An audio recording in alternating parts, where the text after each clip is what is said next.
Thank you for taking the time to watch this episode of Life Support.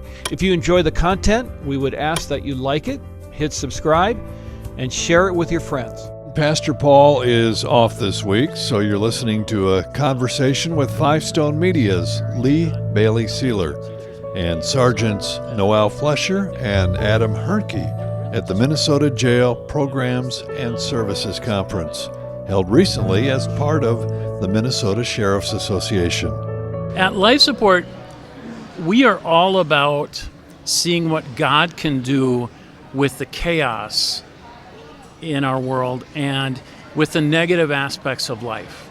And there's not a lot more negative about life than going to jail, being incarcerated. So we are joined today by Sergeant Adam Hernke of Hennepin County and Sergeant Noel Flesher of Wright County in Minnesota.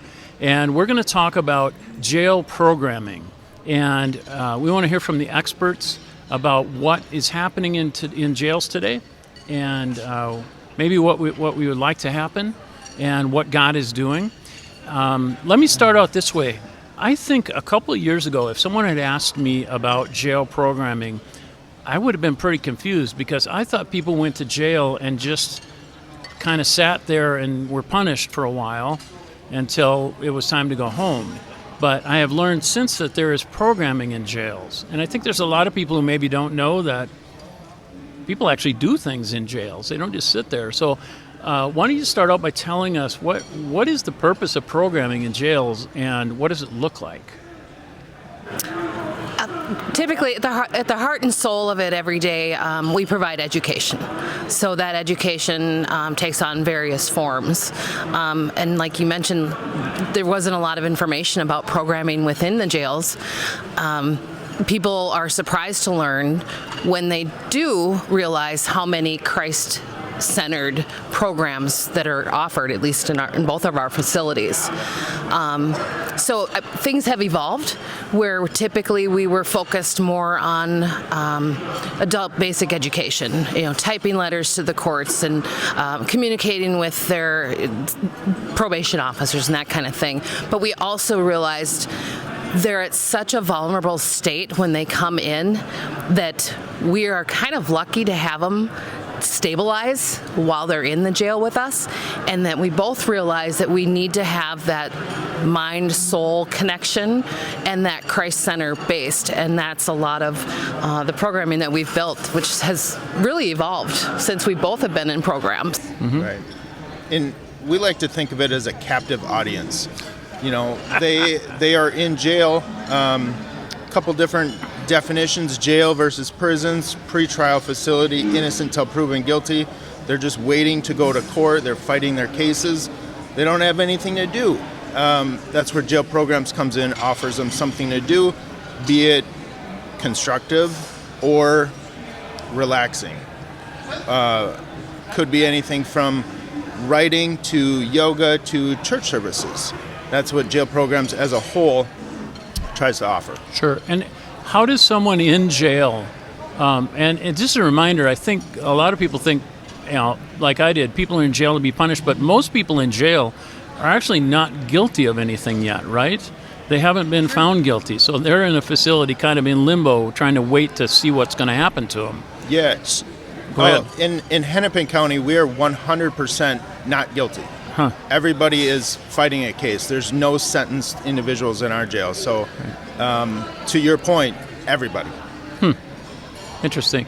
So how does someone in jail decide what kind of programming they want, or do they get a choice, or does someone decide for them? They have a choice. We have to create schedules for our facilities. There's so many things that we have to, by statute, have available to inmates. We're also fortunate to have administrations that let us bring in other elements to that programming, and nobody is forced to come to them. We do know which programs are working and what we've seen happen with clients, so we're able to kind of navigate those individuals that we can kind of tell almost. We just realize, this person would do really well in this, and that's basically what we're doing. We're management. We're just managing our clients and seeing kind of what sticks and offering, making sure they know what we have, making sure they're orientated to that. Right. And I would say to that is every jail facility is different. The facility layout is different. The staffing is different. So when we're scheduling programs, we have to take into account what inmates may qualify, what may not. Are we creating women equal to the men? Is it proportional? Do we, take that all into account and deciding what programs to offer and to where to offer them. Right. Talk about, I think one thing that a lot of people might be surprised by is that a lot of the programming is led or initiated, facilitated by volunteers. What percent of your programming is staff-led versus volunteer-led? In our programs in Hennepin County Jail, I'm going to go 100%. 100% are volunteer-based. And I equate that to is the work that we're doing, spreading it to the community, and the community overwhelmingly is coming to me saying, I want in. How can I help? I want to be a part of this. And that's kind of a newer age thing. 5 years ago, you had to beg people to come into the jail. And now people are coming in hesitant, but they come in and they do one class and they're like, okay, this isn't scary.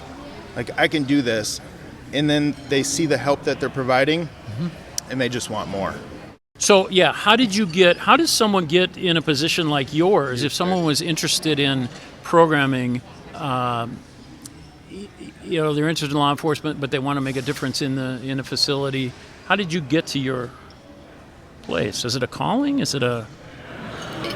Yeah, I would say it's definitely more of a calling. It's different than any other sergeant position within the jail itself. Definitely, the mindset is different. Everything in corrections is so black and white in policy, and programming is a little more gray area where we're working really hard to try to get these clients navigated back into reentry, and if they can be a better person once they leave and are back in the community, that's really our goal. So for me, I was assigned to the position, but I already knew that I belonged there. It's one of those, how everything just kind of lines up. Everything just kind of lined up, and I ended up where I was at. And I'm very fortunate, like I mentioned, with my administration, that they allow me to, research and bring in different groups and variety of things to offer and see what works best. Our jail is, all of our program staff are deputies inside the jail, and it's considered a specialty position that you have to apply for and interview to get into programs. And there's a waiting list of people who want to get in there because the deputies on the line see the work that's being done and they want to be a part of it. As operational goes, not everyone can be programmers, right? We have to have boots on the grounds to operate the jail. So it's that fine line. Me personally, I was given a second chance in my career, and that second chance was to take over jail programs. I had no idea what jail programs was. Thrown into the fire, I figured it out. Now my goal, my mission is to give second chances back to others. And I truly think programs deep in their soul is doing that, is finding a way for themselves to see how they can get a second chance. Why are you here? What can you do to not come back? All of us don't want to see our residents again. That's the goal. Don't come back. Right? Unfortunate reality.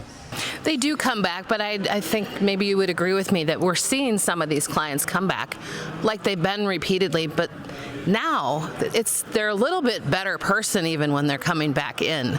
So maybe just have some more time to sit and finish a sentence, and they've already got a plan on what their next step is for this new navigation for them.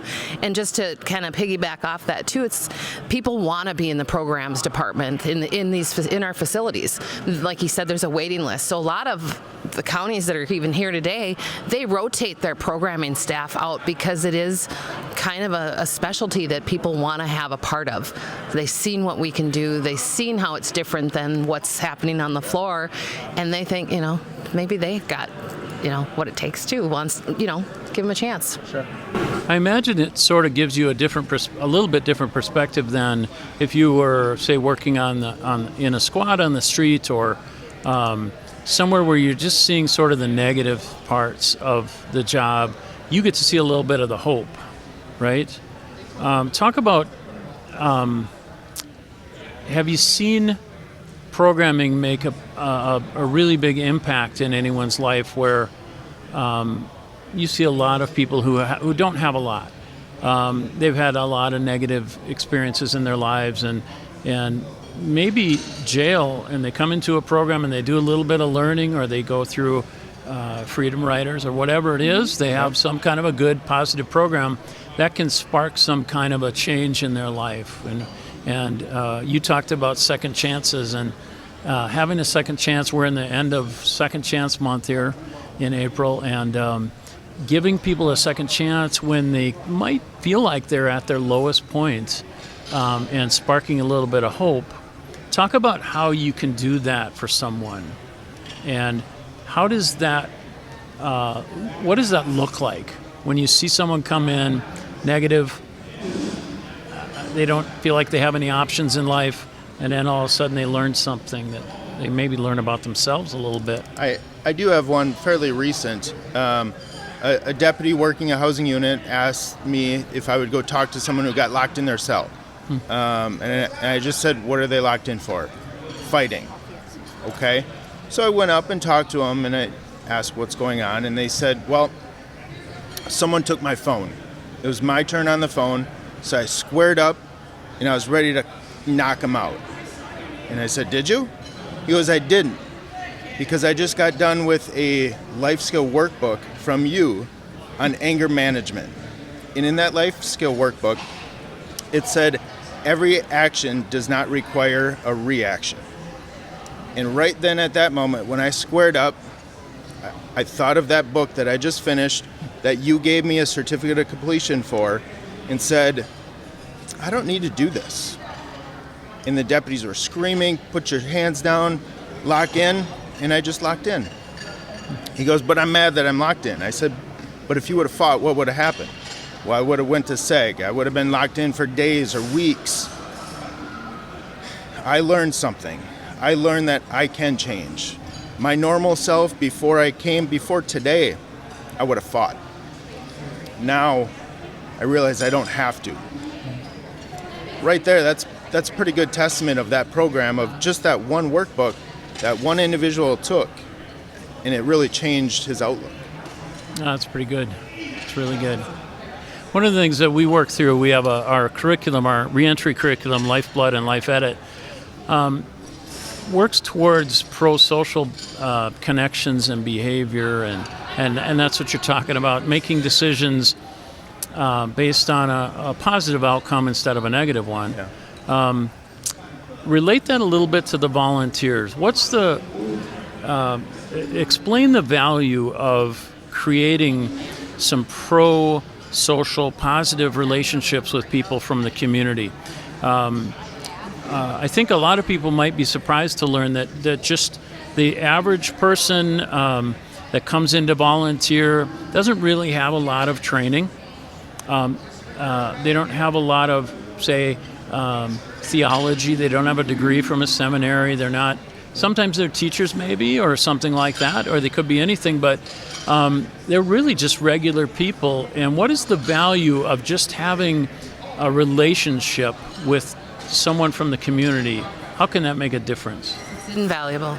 Yeah, we have a lot of volunteers in our local area, obviously. They come to the jail. In the past, like maybe 5 years ago, volunteers weren't allowed to interact with clients that left the facility. And then a lot of that for various reasons, obviously, and we'd have to research it if it was going to happen. But typically now we have changed a lot of that because I know that this volunteer is capable of helping them in some sort of capacity, and I know where their values lie and what's happening. So it's invaluable. Adam, you have anything you want to add? I just think residents in a jail, all they see all day long are uniforms. And when you see uniform after uniform after uniform, you come to a program and you come to a volunteer, street clothes, kind of I'm not sure what I'm doing here, but I think I'm in the right spot. Well, we know they're in the right spot because that's why they came to us. They have a passion to help people. And our residents can see that in our volunteers. So whatever class they're leading, they're bringing fresh air, right? A breath of fresh air. Someone not in uniform, someone who can talk about things that a resident or an inmate won't talk to someone in a uniform about. And our chaplain uses an analogy of letting the air out of a balloon one person at a time. And that's what every volunteer does, I think, in our facilities, is let that air out a little bit so it doesn't explode. Huh. Fascinating. Speaking of a little bit on that topic, speaking of second chances, we've all had our ultimate second chance through Christ, and we are blessed because we happen to know that both Noel and Adam are believers in their role, and they bring their faith to their work, which can be a complicated thing sometimes. Would you be willing to talk a little bit about how much courage does it take to bring your faith into your work experience, and what difference does it make for you to have that faith at the foundation of your work?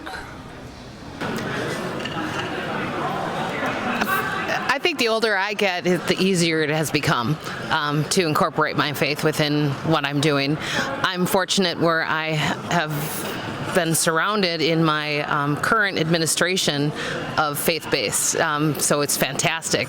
There's weekly Bible studies, maybe daily, I'm not sure, I'd have to ask him, but so it really for me isn't challenging at all, whereas maybe 5, 7, 10 years ago it might have been a different story. But I also do believe as I get older it is just there. It's what I am. Yeah. Thank you. And I think I take it almost on a case-by-case basis. I don't necessarily preach it loud and proud on top of a mountain, but I'm also not stuck in a cave all day long too, right? You need to, the clients we work with, the residents, inmates, however you want to classify them, are in different stages of their life. And you need to strike up that conversation. You need to get personal with them a little bit to find out where they are. And if it's the right place, I have no problem going there and talking about my faith and how I got to the spot where I'm at. And it really opens them up to look at me differently, and that's quite rewarding. Mm-hmm. Well, one of the things I want to just ask you about, because you have a unique perspective on it, our first experience with programming in jails was bringing the Eagle Brook church service into jails, and some jails have a live church service. Some have church service that comes in with volunteers, or maybe just digital, comes in through a internet platform of some kind. Sure. And other jails don't have church service at all.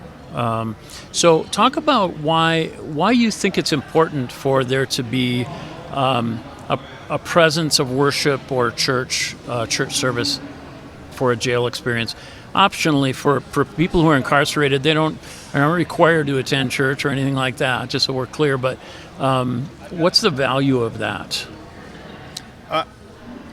I see it in our jail like I see it in person, is you're hearing a message, a sermon, from, let's call it a trained professional, right? We're not talking about a volunteer with a passion and someone who knows the Bible, knows the stories, goes over it.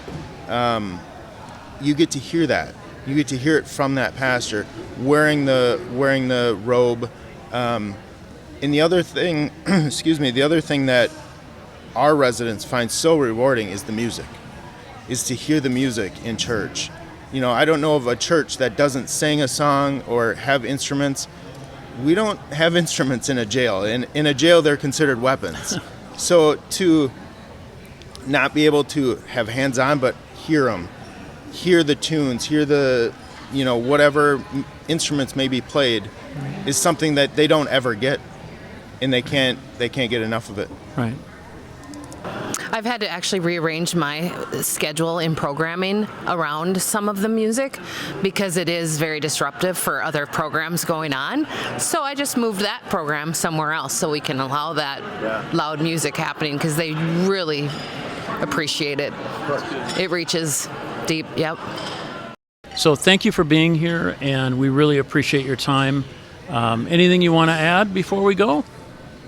I'm just honored that you guys are able to come, and I hope anyone listening, anyone watching, takes advantage of your service and your heartfelt message that you have. I'm thankful too because without Adam having turned me on, I don't know how long it would take me to found it.